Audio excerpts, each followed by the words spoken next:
기독교 신앙은 이렇게 봤을 때 무엇에 가장 중요하냐면 우리 사람의 마음에 있습니다. 이 마음을 강조하는 것이 우리 기독교 신앙인데 다른 것이 변화되는 것보다 우리의 마음이 변화되는 것을 이야기하는 것이 우리 기독교의 어떤 근본 신앙의 포커스입니다. 외모가 어떻게 변하겠습니까? 외모는 변하지 않지만 우리 살아가는 마음이 변하면 그 자세와 그 삶이 달라지기 때문에 그렇답니다. 근데 이 세상에 많은 사람들은 보면은 이 마음이라는 것이 보이지 않기 때문에 변화되는 것이 드러나지 않습니다. 그래서 어떤 어려움이 있거나 문제가 있으면 이 마음보다는 이 외모를 바깥의 것을 뭔가 바꾸려고 시도를 참 많이 한다는 것입니다. 문제가 생기면 외형을 바꾸거나 시스템을 바꿔서 그것을 해결하려고 하는 것이 우리 사람들의 어떤 삶의 모습에 드러난다는 것이죠.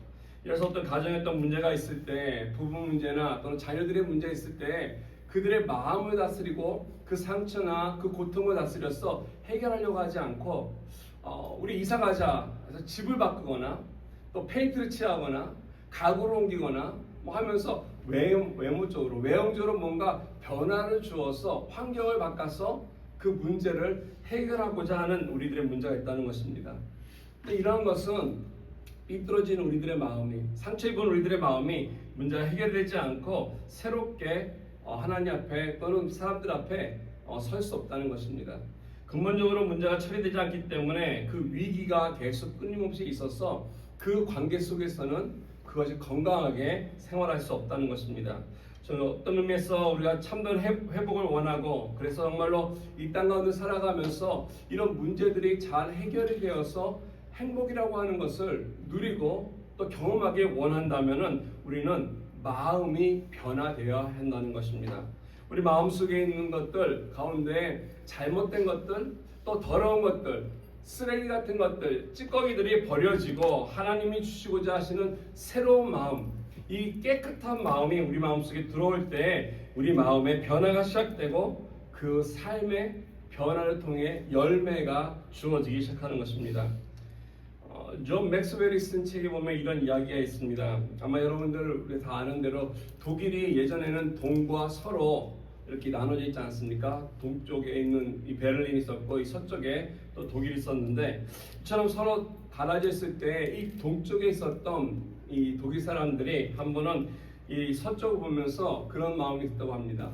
서쪽에 보니까 자기네들보다 좀 더 잘 살고 부유하게 사는 것 같은 모습이 있다 보니까 좀 시기가 있었고 질투가 있었는데 자격지심이 있어서 한 번은 동쪽 베를린 쪽에 사는 사람들이 잔뜩 쓰레기를 모아서 쓰레기차를 가지고 와서 베를린 쪽에다 갖다가 다 버렸다는 것입니다. 그래서 베를린 쪽에다 쓰레기를 다 버리고 나니까 이 베를린 쪽에 있는 독일 사람들이 어떻겠습니까? 그 쓰레기를 다 받아본 이 사람들이 모여가지고 의논을 했습니다. 야, 저쪽에서 이와 같은 쓰레기를 보냈으니까 우리는 어떻게 할 것인가? 이 쓰레기를 다시 모으고 우리 것까지 해가지고 다시 그들에게 보내야 되지 않겠느냐라고 하면서 여러 가지 모습으로 회의를 한 끝에 이렇게 얘기했다는 것입니다. 여기 끝에 어떤 사람이 그들이 우리에게 쓰레기를 보냈을지라도 우리는 그렇게 할 수 없다. 그들이 우리에게 쓰레기를 보냈더라도 우리가 같은 쓰레기를 보낼 수 없다. 그렇게 하지 말자. 그 대신 우리는 그 정도의 양의 좋은 음식과 또 여러 가지 햄들이 들어있는 통조림을 잔뜩 준비해가지고 그들에게 다시 돌려보냈다는 것입니다. 그러면서 팻말 하나를 써서 보냈습니다. 뭐냐면은 사람은 누구나 자신이 가진 것을 내어놓게 되어 있습니다 라고 하는 말을 적어 놓았다는 것입니다. 쓰레기를 가지고 있는 사람은 쓰레기를 쏘아 놓을 수밖에 없지만은 가진 것이 쓰레기 때문에 그거에 무엇을 줄 수 있겠습니까? 바로 이처럼 우리 마음속에 악한 것이 있을 때 나오는 것은 악한 것일 뿐입니다. 어찌 선한 것이 나올 수 있겠습니까? 우리 안에 거짓이 있는데 그 거짓 가운데 있는 사람에게 어떻게 참된 것을 바랄 수 있으며 진실을 기대할 수 있겠습니까? 우리 마음이 상하고 삐뚤어져 있는데 어떻게 사람들과 살아가면서 그 사람에게 위로하며 또 행복하며 또 감사의 마음을 전할 수 있겠습니까? 반대로 우리 마음이 하나님 앞에 살아가면서 이 마음 속에 감사가 있고 우리 마음 속에 참된 축복이 가득 차 있다면은 어딜 가든지 누굴 만나든지 그 마음 속에 있는 감사가 드러날 것이고 그 축복을 나누게 될 것입니다. 그러므로 우리 마음속에 중심에 사랑이 차 있고 진실이 있을 때는 이와 같은 것이 자연스럽게 흘러서 전해지는 것이고 나눠지는 것입니다. 이런 의미에서 정말 우리 마음속에는 내가 무엇을 품고 살고 있는지를 우리는 좀 돌아보아야 할 것입니다. 여러분들은 어떤 것들을 마음속에 늘 묵상하고 또는 생각하고 품고 살아가고 계십니까? 오늘 본문 말씀에 보면은 사도 바울은 우리에게 이렇게 얘기하고 있습니다. 우리에게 품어야 될 것, 우리 마음속에 가지고 있어야 할 것, 딱 한마디로 그리스도의 마음을 품으라라고 얘기합니다. 그래서 오늘 핵심되는 말씀이 바로 5절 말씀인데 너희 안에라고 얘기하죠. 너희 안에 이 마음을 품으라 곧 그리스도의 마음이다. 예수님의 마음, 이것이 바로 우리 모두가 어떻게 보면은 추구해야 할 마음이고 바라는 마음이고, 우리가 들었던 찬양처럼 내 평생의 소원이 있다면 예수님 닮기를 바라는 마음이 우리에게 주어져야 할 것입니다. 누군가를 흠모하고 그와 같이 되기를 바라는 마음, 그래서 많은 사람들로부터 똑같이 어떻게 보면 인정도 받을 뿐 아니라 그 아름다움을 나눌 수 있는 그러한 삶, 이것을 우리는 기대하며 열심히 품고 살아가야 할 것입니다. 한 2주 정도 되었죠. 2주 전에 우리 한국의 큰별이라고 하는 연예계의 큰별이라고 하는 이순재 배우님이 소천하셨습니다. 저도 그분의 역을 참 많이 봤고 정말 잘한다. 그리고 그가 했던 많은 사업들도 보고 특히 재밌게 봤던 거침없이 하이키를 보면서 많이 웃기도 했는데, 정말 그분이 돌아가시자 그의 빈소를 정말 많은 그 연예계의 선후배들이 찾았습니다. 근데 모든 사람들, 참 많은 사람들이 인터뷰했던 것을 들었더니 이구동성하는 말이 그것입니다. 정말 그를 통해 아낌없는 존경과 그 이순재 배우에 대해서 정말로 그 귀한 가르침과 또 그를 통해서 그에게 인생에 많은 귀감이 됐다는 이야기를 정말 모든 사람들이 아낌없이 얘기해서 보면서 정말 삶의 어떤 그들의 배우의 삶에 있어서의 롤 모델이었음을 많은 사람들이 이야기하는 것을 듣게 되었습니다. 오늘도 우리가 따라가면서 세상 가운데 어떤 롤 모델이 우리에게 필요합니다. 인간 가운데서 어떤 사람을 찾는 것이 아니라 오늘 우리 사도 바울은 우리에게 이렇게 얘기합니다. 하나님의 아들이신 예수님의 마음을 품으라 얘기하면서 이 예수님의 마음을 품는 너희들이 가운데 그 마음이 우리들에게 삶 속에 새로운 변화들을 가져오고 우리의 인생의 참됨으로 하나님 앞에 귀한 열매를 맺는 행복한 인생이 될 것임을 우리에게 권면해주고 있기 때문에 그렇습니다. 오늘 전체적으로 읽었던 이 빌립보서 우리 2장 5절에서 11절 말씀은 사실 이 초대교회에서 많이 암송하고 즐겨 불렀던 찬양하는 시입니다. 우리가 찬송가를 부르듯이 그들이 불렀던 노래의 가사만이 바로 오늘 본문의 내용입니다. 예배 때마다 이 말씀을 가지고 그들이 찬양을 했기 때문에 이 빌립보 교회뿐 아니라 그 당시 많은 이 초대교회 사람들이 잘 알고 있었던 말씀이라고 얘기합니다.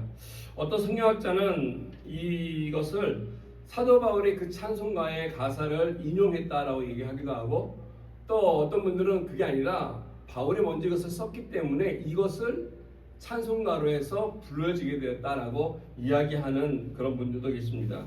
뭐 이게 먼저 됐건 저것이 먼저 됐건 별 차이가 없으나 중요한 것은 이 본문이 우리에게 전해주는 것입니다. 여러분들이 한동안에 분명히 이 말씀을 묵상하시면서도 많이 보셨겠지만은 여기는 예수 그리스도가 우리에게 너무나 귀중하게 어떤 분인지를 잘 말씀해주고 있는 것을 알 수 있습니다. 예수의 마음의 본문의 내용이고 그 분이 어떤 삶으로서 살아갔는지, 무슨 일을 하셨는지, 그리고 어떻게 되셨는지를 잘 찬양하고 있는 그러한 내용이 오늘 본문에 담겨 있습니다.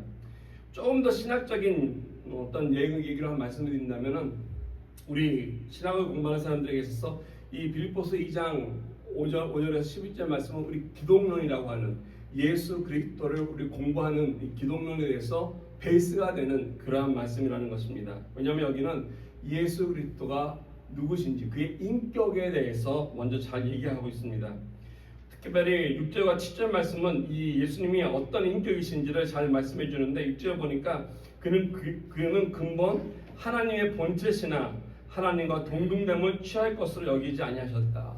즉 예수님은 하나님의 본체시다. 우리가 이따 오후 시간에 같이 공부도 하겠지만은 이 말은 바로 쉽게 얘기하면 예수님은 바로 하나님이시다라는 말씀입니다. 이 본체라는 것은 영어 성경에는 이 form 또는 natural이라고 하는 단어 썼는데 어떤 형태를 가지고 있다. 그래서 어떤 본성, 이 원래 헬라어 원어는 모르페라고 하는 건데요. 이 모르페라고 하는 이 본체는 변화될 수 없는 것입니다. 변하지 않는 것을 얘기합니다. 절대 변할 수 없는 그런 본성을 이 모르페, 본체라고 하는 단어입니다. 우리 사람들은 이 땅에서 태어나서 살아가면서 우리는 변합니다. 아기 때는 작지만은 이 아기가 커서 어린이가 되고 어린이가 성장해 청년이 되고 그리고 성인이 되면서 우리가 태어났을 때의 모습과 자라면서의 변화되는 모습이 있기 때문에 우리의 모르페는 변합니다. 근데 여기서 말하는 이 모르페는 변하지 않는다는 것입니다. 이 헬라어에서 이렇게 변화가 되는 형체는 스키마라고 하는 단어를 사용하고 있습니다. 근데 여기는 오늘 바울이 우리 예수님은 하나님의 변하지 않는 그러한 본체다라고 하는 것을 말씀해주고 있습니다. 이런 면에서 우리가 알 수 있는 것은 예수님은 100% 하나님이라는 것이죠. 신이라는 것입니다. 그의 본질을 그대로 갖고 있기 때문에 예수님은 하나님과 똑같은 그런 본체이기 때문에 100% 하나님이다라는 것을 알 수 있습니다. 동시에 7절 말씀에 보면 이렇게 얘기하지 않습니까? 자기를 비워 사람과 같이 되었다라고 얘기하고 있습니다. 100% 하나님이신 그가 사람과 같이 되었다라고 하면서 우리 인간과 똑같은 모습으로 모양으로 나타나셨다라는 것입니다. 즉 이것이 성육신 하셨다라고 하는 말씀인데 즉 또 100% 인간이다라고 하는 것을 우리에게 말씀해주고 있습니다. 그래서 예수님은 우리 기독론에서 얘기하는 것처럼 100% 하나님이시며 또 100% 우리 인간이시다. 즉 50대 50이 아니라 100이고 100이다라는 것을 우리가 알 수 있다는 것입니다. 두 번째로 8절에서 11절까지 있는 말씀 보면은 예수님이 무슨 일을 했는지를 잘 요약해주고 있습니다. 8절에 나타나신 것은 예수님의 사역에 대해서 대표적으로 우리를 위한 대속, 즉 십자가의 죽으심에 대한 사역을 잘 말씀해주고 있습니다. 우리가 어떻게 구원이 이루어지게 되었는지를 설명해주고 있다는 것입니다. 그리고 이어지는 9절에서 11절까지는 이렇게 우리를 위해서 구원을 베풀어 주신 구원을 행하신 예수님을 우리 하나님 아버지께서 어떻게 하셨는지, 즉 그를 영광스럽게 모든 이름 위에 그의 이름을 가장 뛰어나게 가장 높게 하셨다라고 얘기합니다. 그것은 바로 부활 사건을 통해서 부활을 통해서 하나님 앞에 그를 세워주신 이 놀라운 일을 오늘 이야기해주고 있고 또 아울러서 앞으로 오실 재림에서 받으실 영광을 우리에게 말씀해주고 있습니다. 이처럼 오늘 본문에 얘기해주고 있는 것은 바로 예수님에 대한 것입니다. 그래서 오늘 저는 예수님에 대해서 말씀을 드리지 않을 수 없습니다. 그분의 인격과 사역과 그 삶을 바울은 이 말씀으로 잘 요약을 해주고 있습니다. 어떻게 보면은 매우 쉬운 것 같기도 하지만 매우 깊은 의미들이 담겨져 있는 말씀이라고 드릴 수 있습니다. 사도 바울이 예수님의 마음과 행하신 모든 행적들을 이렇게 연결시키면서 왜 우리에게 소개시켜주고 있는가? 왜 이와 같은 것을 우리에게 말씀해 주시는가? 그것은 한마디로 우리가 따라가야 할 롤 모델이 바로 이분이라는 것입니다. 예수님을 따라가야 한다는 것입니다. 우리 인간이 예수 그리스도를 만나게 되면 그냥 따라가는 것이 뭐냐면 우리들의 삶이 변화가 된다는 것입니다. 삶의 퀄리티와 삶의 내용과 그리고 그 인격이 모든 것이 예수 그리스도를 통해서 변화되는 전 인격적인 변화가 일어난다는 것입니다. 예수 그리스도를 마음에 품고 산다는 것, 마음에 갖고 산다는 것이 바로 이와 같은 삶의 모습을 통해서 그리스도인답게 이 땅에서 살아가는 것을 오늘에게 말씀해 주고 있다는 것이죠. 여러분들은 예수님을 어떻게 믿고 또는 고백하고 또는 관계하고 마음에 품고 살아가고 계십니까? 우리 마음속에 있는 거 이렇게 열어보시면 거기에 딱 예수님이 여러분을 반기고 계시는지요? 여러분 마음을 한번 이렇게 딱 열어보시면 거기에 있는 것이 무엇인지요? 세상에서 여러분에게 주고자 하는 많은 것들이 그 가운데 있지 않습니까? 여러분을 향해서 손짓하고 있는 쾌락이나 또는 명예나 어떤 여러분이 얻고자 하는 것들이 여러분 마음속에서 계속 그 자리에 있어서 그것을 만족시키기 전까지 떠나지 않냐고 여러분을 붙들고 있지 않습니까? 여러분의 마음을 가장 큰 자리 차지하고 있는 것이 무엇입니까? 예수님의 마음이 나를 지배하고 그분의 마음이 나를 가득하게 채운다면은 나의 인격이 그분을 닮아가겠지만 그렇지 않다면은 우리들의 마음은, 우리들의 인격은 우리 마음 속에 있는 대로 살아갈 것입니다. 우리들의 마음은 예수님을 따라간다면 예수님의 마음은 악이 없는 마음입니다. 예수님 마음 자체가, 예수님 자체가 순결하고 거룩함이기 때문에 그에게 악이 없기 때문에, 또 그의 마음속에 어둠이 없기 때문에, 그의 마음속에 평안과 생명이 있기 때문에 우리는 예수님의 마음을 따라가면서 새로운 변화들이 우리 삶 속에도 주어지는데, 그 같은 변화를 사도 바울은 갈라디아서에 잘 얘기해주고 있습니다. 갈라디아서에 보게 되면 성령을 통해서 맺게 되는 귀한 열매들이 있는데, 이 9가지의 열매들을 우리들은 성령의 열매라고 이야기하고 있지만은 사실 인격을 통해 맺어지는 그 삶의 모습이라고 말씀드릴 수 있습니다. 우리들의 신령 가운데 예수 그리스도를 모시고 살아갈 때 우리들의 삶 속에 이와 같은 귀한 열매들이 하나 둘 맺어나갈 것입니다. 어떻게 할 때 예수님의 마음을 품을 수 있겠습니까? 첫째는 내가 예수님을 모셔야 합니다. 예수님을 내가 모셔야만이, 개인의 구원자로 모셔야만이 내 삶 속에 그의 능력을 통해서 변화가 주어진다는 것입니다. 그 변화를 통해서 추구해야 될 우리들의 삶의 모습이 있습니다. 첫 번째, 내가 예수님을 마음속에 모시고 따르고자 한다면은 내 마음속에는 이러한 마음이 들 것입니다. 비워내는 삶이 우리 삶 속에 있어야 할 것이라는 것이죠. 예수님의 마음을 우리가 품기 위해서 우리가 살아가는 삶 속에 비움의 삶이 우리에게 주어진다는 것입니다. 예수님을 만나고 나서 예수님이 우리 마음에 가득 차게 되면 내 것을 내려놓는 삶이 우리 생활 속에 보여지게 된다는 것입니다. 우리 6절 말씀 다시 한번 보겠습니다. 6절에 보니까 바울이 이렇게 얘기합니다. 그는 근본 하나님의 본체시나 하나님과 동등됨을 취할 것으로 여기지 아니하셨다라고 우리에게 말씀해주고 있습니다. 예수님의 본질적으로 하나님이시라면 예수님이 누리실 특권이 있습니다.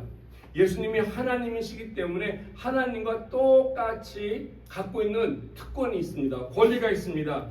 근데 오늘 보니까는 이와 같은 특권 또는 하나님이 누리시고 받으시는 영광 같은 것들, 이런 것에 대해서 스스로 비워냈다라고 7절에 밝혀주고 있다는 것입니다. 여기서 비웠다라고 하는 것은 다 포기했다는 것입니다. 누구에 의해서가 아니라 스스로 내버렸다는 것입니다. 영어 성경 보니까 He made himself nothing. 자기 자신이 스스로 이 모든 것을 다 내려놓았다는 것을 얘기해주고 있습니다. 쉬운 성경은 이렇게 번역합니다. 오히려 높은 자리를 버리시고 낮은 곳으로 임하셨습니다 라고 우리에게 쉽게 풀이해주고 있습니다. 하나님의 특권이 있었습니다. 하나님의 영광스러움이 있었습니다. 근데 그것을 스스로 내려놓았다라는 것입니다.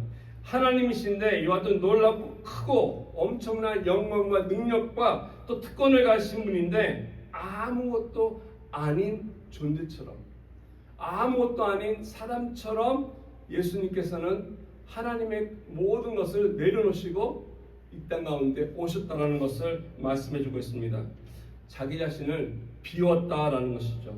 이것은 압박이 하는 것이 아니라 본인이 스스로 자발적으로 하신 것입니다. 하나님과 똑같은 존재지만 똑같은 존재로 인정하고 원치 아니하시고 스스로 더 그분보다 못한 낮은 모습으로 오셨다는 것이죠. 이것을 바울은 우리에게 비움의 마음이라고 말씀해주고 있습니다. 우리 사람들은 마음속을 비우는 것보다 채우려고 할 때가 많다는 것입니다. 비워있으면 허전합니다. 그래서 우리는 본성적으로, 본질적으로 뭔가를 자꾸 우리 마음속에 넣고자 할 때가 많다는 것입니다. 나의 권리를 찾고 나의 특권을 찾고, 그래서 나 자신을 자꾸 내 것을 채워서 그걸 통해서 나를 보여주고자 하는 것이 우리 사람들입니다. 사실 오늘 빌립보 교회를 향해서 바울이 이 편지를 쓰고 있는데 왜 이런 내용들을 쓰고 있을까를 생각해 본다면 빌립보 교회에도 이와 같은 모습이 필요치 않았을까. 빌립보 교회는 참 좋은 교회였습니다. 괜찮은 교회입니다.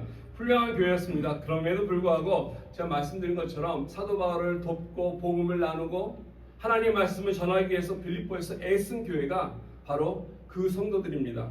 귀한 사랑을 받던 사람들입니다. 그런데 오늘 우리가 다 읽지 않았지만 빌립보전서를 다 읽다 보면은 빌립보서에 문제가 있음을 발견할 수 있습니다. 사장에 가면은 보면은 합하라 또는 사랑으로 하나가 되어라라고 하는, 즉 유오디아와 순두개라고 하는 두 자매가 뭔가 좀 이렇게 하나가 되지 못하는 모습이 있는지, 교회 안에서 말씀을 통해서 좋은 가르침이 없는지 이 빌립보 교회에 어려움이 있음을 보기 때문에 오늘 바울은 이와 같은 말씀을 강조하고 있습니다. 하나 되라라는 것이죠. 즉 너희들이 분리가 되거나 나눠지거나 하지 말고 같이 가기를 원한다라고 얘기하면서, 같이 가기 위해서는 서로가 가지고 있는 것을 비워내야 한다는 것을 말씀해주고 있습니다. 우리가 이 땅 가운데 살아가면서 하나님께서 우리에게 주시는 귀한 말씀이 반복될 때는 그것이 필요하기 때문에 그렇습니다. 빌립보서를 읽으면서 바울은 이것처럼 하나됨을 몇 차례 강조하고 있습니다. 마치 부모가 우리 자녀들에게 공부해라 한다는 것은 무슨 뜻입니까? 공부를 잘하고 있기 때문에 그렇습니까? 공부하지 않기 때문에 공부하라라고 하는 것입니다. 밥 먹어라 얘기할 때는 왜 그렇습니까? 밥을 잘 먹지 않기 때문에. 밥 잘 먹는 아이에게는 그런 얘기를 할 필요가 없습니다. 바울이 빌립보 교회에게 하나가 되라라고 얘기하는 것은, 이와 같이 뭔가를 비워내라라고 하는 것을, 그것은 바로 그들에게 필요하기 때문에라는 것을 우리가 알 수 있다는 것입니다. 세상을 살아가는 사람들처럼 우리 마음속에 비워내야 할 것이 있는데 저 여러분들이 자꾸 뭔가를 채워낼 때가 많다는 것입니다. 더 많은 힘, 더 많은 재물, 더 많은 안락함과 또 쾌락들을 우리가 갖고 싶어하는 것이 저 여러분들이 아닌가 생각이 듭니다. 이 땅을 살아가면서 이와 같은 욕심들을 좀 내려놓을 때, 그리고 그 자리에 예수님이 자리하실 때 우리는 예수님께서 원하시는 인생의 길로 들어서서 조금씩 변화를 일으켜 나갈 것입니다. 이것이 처음으로는 비워내는 훈련을 통해서 주어지는 것입니다. 두 번째는 비워낼뿐 아니라 성육신하는 삶이 우리들에게 있어야 한다는 것입니다. 예수님께서 하신 것처럼 7절 말씀에 그가 자신을 비워내시고 사람과 같이 되셨던 것처럼 우리 또한 이와 같은 삶이 있어야 한다는 것입니다. 우리들의 성품이 한계가 있지만은 우리가 같이 이 땅 가운데 있는 사람과 어울려서 하나가 되어가는 같은 마음을 우리는 배우며 살아가야 할 것입니다. 요한복음 1장 14절에 보면은 이렇게 사도 요한은 얘기했습니다. 말씀이 육신이 되어 우리와 함께 거하셨다. 그것을 우리가 성육신했다라고 하는 것이죠. 우리가 전혀 다르신 하나님께서 이 땅 가운데 인간의 몸을 입으시고 우리와 함께 하셔서 그의 모든 것을 나누시길 원하셨던 예수님의 모습, 이게 바로 성육신인데, 이것을 통해서 우리는 하나님이 우리에게 주시는 약속이 분명하다는 것을 깨달을 수 있다는 것입니다. 하나님은 계속 끊임없이 우리를 향해서 내가 너희를 구원하길 원한다, 내가 너희를 사랑한다, 내가 너희를 보호한다, 축복한다라고 하시는 귀한 말씀들을 주시는데, 이것을 먼 하늘에서만 앉아 계셔서 말씀만 하신 것이 아니라 신이 이루시기 위해서 이 땅 가운데 오셨다는 것입니다. 오셔서 우리 인간들이 왜 하나님의 복을 누리지 못하고, 왜 우리 인간들이 하나님의 사랑을 받지 못하고, 왜 우리들이 서로 이 땅 가운데 싸우며 힘들어하며 살아가는지를 몸소 체험하면서 우리들이 약함을 아셨다는 것입니다. 우리 삶의 터전에 오셔서 같이 함께 걸으시고 함께 주무시고 함께 먹으시면서 우리들의 인간의 모든 것들을 그가 친히 경험하였던 사건이 바로 성육신하신 것입니다. 배고픔을 경험했던 사람이 배고픈 사람의 아픔을 이해할 수 있습니다. 배고프지 않은 사람은 그 아픔을 알 수 없을 것입니다. 아파본 사람들이 정말 다른 사람의 그 아픔을 이해한다는 것입니다. 배반당해 본 사람, 거절당해 본 사람들의 그 마음속에 있는 상처가 얼마나 큰지를 잘 알고 있습니다. 근데 그걸 경험해 보지 않은 사람들은 그걸 알 수 없다는 것입니다. 우리 예수님을 가만히 보면은 우리가 얘기하는 이 많은 인간들의 아픔과 고통과 어려움들을 그가 살아가면서 그의 사역 속에서 다 경험하셨다는 것입니다. 그는 우리만을 사랑하신 것이 아니라 친히 이 땅에 오셔서 배신도 당하시고 또 같이 지내셨던 제자들을 통해서 버림도 받으시고 자기 민족을 사랑했지만은 그 민족으로부터 오히려 그가 멸시받으시고 십자가를 통해 죽기까지 했던 그 순간 속에서도 우리 예수님은 심지어 하나님으로부터 버림받는 그 같은 고통을 그가 느끼셨다는 것입니다. 이와 같은 일을 그가 경험하시면서 오해받고 두들겨 맞고 벌거벗겨 치면서 우리 인간이 경험할 수 있는 모든 아픔과 그리고 이 땅에 있는 현실들을 그가 다 겪어보셨기 때문에 우리를 향해서 충분히 우리를 이해하시고 우리를 위로하시고 또 우리를 도와주실 수 있는 그 같은 분이라는 사실을 우리는 알 수 있습니다. 누군가를 사랑할 때, 또 누군가를 위로할 때, 누군가를 돕고자 할 때는 내 편에서 하는 것이 아니라 상대편에서 했을 때 그것이 훨씬 더 효과적이라는 것을 우리는 알 수 있다는 것입니다. 말을 잘 키우던 어떤 할아버지와 소년이 있었답니다. 근데 어느 날 이 할아버지가 시내 큰 볼일이 있어서 가시면서 이 소년에게 말을 잘 돌보라라고 했습니다. 그 말을 너무나 아끼고 사랑했던 소년이 하루 종일 그 말과 함께 초를 뛰면서 즐거운 시간을 보냈습니다. 잘 지내고 마을간에 갔는데 이상하게 말이 시름시름 앓기 시작했습니다. 만져보니까 열이 나고 너무너무 아파했습니다. 그래서 이 소년이 할 수 있는 것이 그 열을 내리기 위해서 생각난 것이 있습니다. 자기에게 했던 것처럼 물을 갖다 주고 젖은 수건으로 그 땀을 닦아주고 열심히 돌봤습니다. 그럼에도 불구하고 안타깝게도 그 말이 그날 밤을 넘기지 못하고 싸늘하게 죽고 말았습니다. 할아버지가 돌아오신 후에 이 소년이 통곡하면서 얘기했습니다. 내가 최선을 다해서 이 말을 돕고 그리고 열이 떨어지게 물도 갖다 주고 수건으로 덮어줬지만은 결국 그가 죽었습니다. 얘기했을 때 하는 말이 할아버지가 절대로 말은 열이 날 때 물을 먹여서는 안 된다. 열이 날 때 물을 먹이면 말은 죽는다라고 얘기한다는 것이죠. 말을 사랑하려면 내 방식이 아니라 말의 방식으로 했어야 한다는 것을 배웠다는 것입니다. 우리가 그럴 때가 많습니다. 내 위치에서 내 마음대로 내가 원하는 방식으로 상대를 향해서 내 고집대로 사랑할 때가 있다는 것이죠. 상대를 위한 관심이 우리에게 있어서 있는 건 좋은데 그렇게 하기 위해서는 성육신의 사건을 좀 더 들여다보고 이해해야 할 것입니다.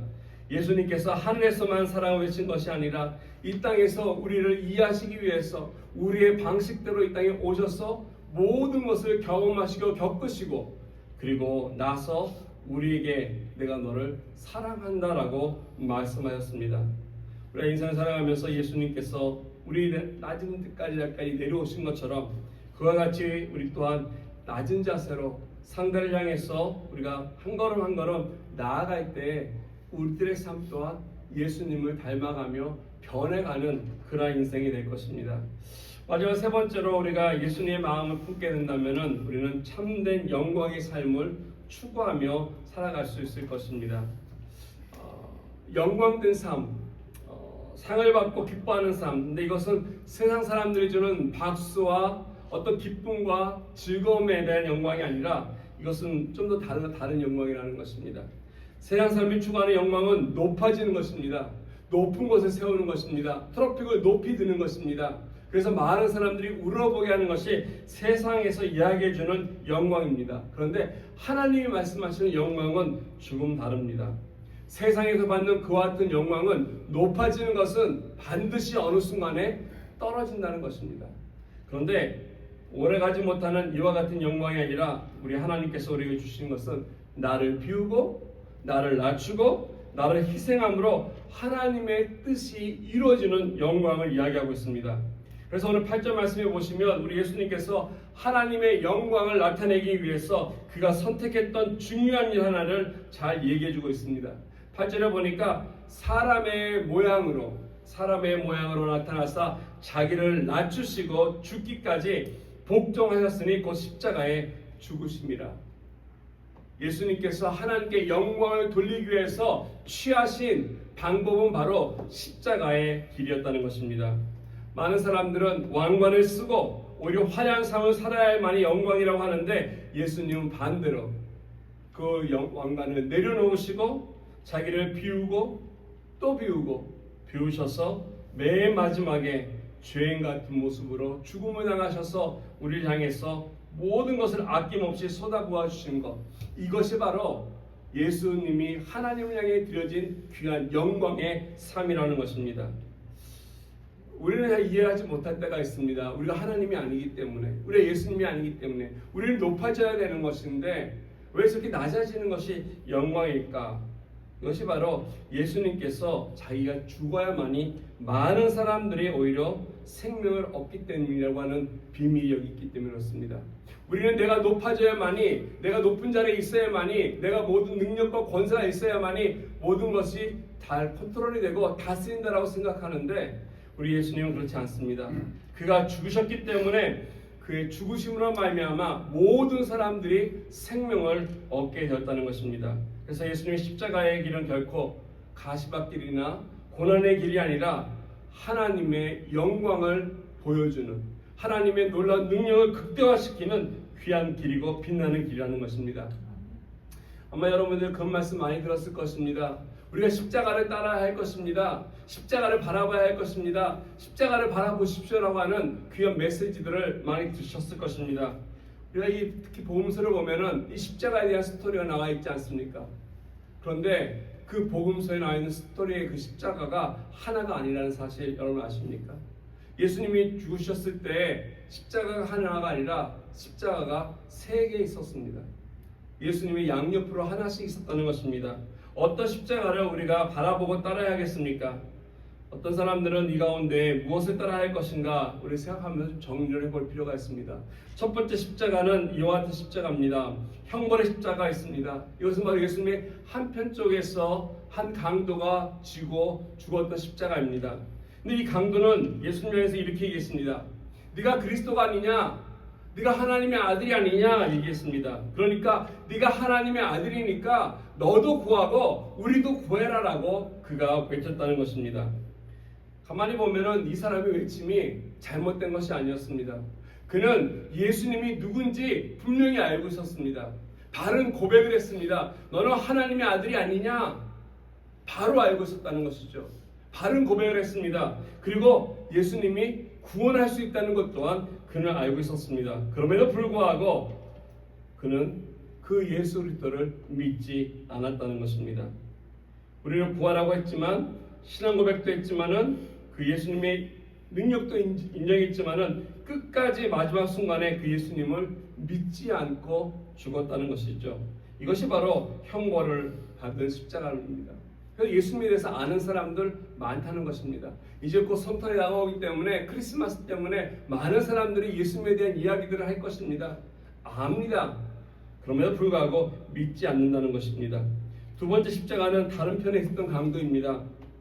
그는 이렇게 말했습니다. 당신의 나라가 임할 때 나를 기억해 주십시오. 이 표현 속에서 이 강도는 예수님이 누구인지 알고 있었습니다. 하나님의 아들이고 하나님의 나라가 있다는 것이고 구원자라는 걸 알고 있었습니다. 그래서 그는 이 고백 속에 내가 당신을 믿습니다 라고 하는 고백이 담겨 있었습니다. 그래서 하나님 나라에 임할 때 나도 그와 함께 있게 해주십시오 라고 하는 귀한 믿음의 고백을 예수님께 드렸습니다. 예수님이 그에게 주셨던 말씀이 무엇입니까? 오늘 내가 나와 함께 낙원에 있겠다라고 하시는 말씀으로 그 십자가에 있던 사람을 구원해 줬다는 것이죠. 이게 바로 구원의 십자가입니다. 놀랍고 은혜의 십자가입니다. 귀한 것입니다. 근데 대부분 많은 크리스찬들이 이 구원의 십자가만을 바라봅니다. 그래서 예수님을 고백합니다. 예수님을 향해서 내가 예수 믿고 천국 가기를 소원합니다. 소망합니다. 그래서 열심히 교회 다니고 열심히 헌금하고 열심히 봉사합니다. 그 천국에 이르기 위해서. 그래서 내가 죽고 끝나면은 천국에 들어가기만을 열심히 노력한다는 것입니다. 물론 우리가 예수님 믿는 이유가 천국 가기 위해서는 것은 분명합니다. 죽으면 예수 믿고 죽으면 천국 간다는 것은 확실하기 때문에 그렇습니다. 그런데 이게 불필요하거나 잘못됐다는 것은 아닙니다. 근데 모자란다는 것입니다. 거기까지만 가면 안 된다는 것입니다. 나에게 구원도 중요하지만 나이가 천국 가는 것도 중요하지만 이걸 넘어서서 그 다음의 십자가 예수 그리스도의 십자가를 우리는 바라봐야 할 것입니다. 왜 그렇습니까? 그는 그의 잘못으로 죽으신 것이 아닙니다. 죄 없이 쓰신 분이 하나님의 어린 양이 되어서 인류의 모든 죄를 지시고 그가 대신 죽으심으로 말미암아 그를 통해서 모든 인류가 생명을 얻게 되는 십자가였다는 것입니다. 모든 사람들이 바라봐야 할 십자가가 바로 여기 있습니다. 그리고 우리가 지향해야 할 십자가가 여기 있다는 것입니다. 저와 여러분들이 이 땅 가운데서 나만 구원받고 끝나는 것이 아니라 예수 그리스도의 십자가를 바라보면서 예수 그리스도 통해서 얻어진 그 생명이 나를 통해서 다른 사람들에게까지도 전해지는 하나님께 영광 돌리는 삶의 모습으로 변화되어야 한다는 것입니다. 아멘. 많은 사람들이 그냥 이 강도처럼 나에게 구원받고 끝나는 것을 머무는 것이 아니라 예수님의 십자가를 바라보면서 예수님께서 하나님께 영광 돌렸던 것처럼 우리가 그와 함께 더불어서 기뻐하며 영광 돌리는 삶을 이와 같이 걸어가야 할 것입니다. 예수님이 9절에서부터 11절까지 말씀을 보면은 이와 같은 이들이 그에게 일어나는 것을 바울은 기록하고 있습니다. 이러므로 하나님이 그를 지극히 높여 모든 이름 위에 뛰어난 이름을 주사 하늘에 있는 자들과 땅에 있는 자들과 땅 아래에 있는 자들로 모든 무릎을 예수의 이름에 꿇게 하시고 모든 입으로 예수 그리스도를 주라 시인하여 하나님 아버지께 영광을 돌리게 하셨다라는 것입니다. 예수님이 자기 자신을 버리시니까 내려놓으시니까 하나님이 그를 일으켜 세우셨습니다. 하나님이 그를 높여주셨습니다. 예수님이 자기를 십자가에 못 박아 버리니까 하나님께서 그를 부활이라고 하는 놀라운 능력을 통해서 영광스럽게 하셨습니다. 가장 비천하고 가장 낮은 자리까지 내려왔더니 하나님께서 그를 가장 높은 곳으로 올려주셨다는 것입니다. 모든 이름 위에 뛰어난 이름으로 그래서 모든 사람들이 하늘 위나 땅 아래에 있는 모든 사람들이 그의 무릎 꿇게 하시고 영광을 돌리게 하셨다는 것입니다. 여기에 우리가 따라가야 할 십자가의 길이 있습니다. 이것이 바로 그리스도의 마음을 품고 살아가는 삶 속에 주어지는 인생입니다. 오늘도 여러분들 삶 속에 마음에 무엇이 가득 차 있습니까? 우리 마음속에 비워내야 할 것들 열심히 비워내시기 바랍니다. 오히려 내 마음속에 예수 그리스도의 마음을 품고 나의 고집이 아니라 나의 탐욕이 아니라 나의 상처나 또는 나의 아픔이 아니라 하나님의 귀한 은혜와 사랑과 그래서 하나님 앞에 예수 그리스도에 따라서 살아가고자 하는 마음으로서 이 땅 가운데 같이 하나님의 마음대로 하나님 원하시는 대로 우리가 쓰임받아서 영광 돌릴 수 있는 저와 여러분들 되기를 주님의 이름으로 축원드리겠습니다. 우리 같이 기도하기 원합니다. 우리 같이 기도할 때 하나님 내 마음속에 끊임없이 생각하고 있는 것들 내 마음속에 버려지지 않는 것이 무엇이 있습니까? 세상의 것이 있다면 이 시간에 내려놓게 하여 주십시오. 내 마음을 좀 비우고 오늘 내 마음속에 예수님의 마음으로 채워지게 하여 주십시오. 그래서 내 마음속에 변화되는 것을 통해 나의 인격을 통해 나의 삶을 통해 정말로 하나님 원하시는 일들이 영광스럽게 드러날 수 있도록 하여 주십시오. 이 시간까지 결단하며 기도하며 나가겠습니다.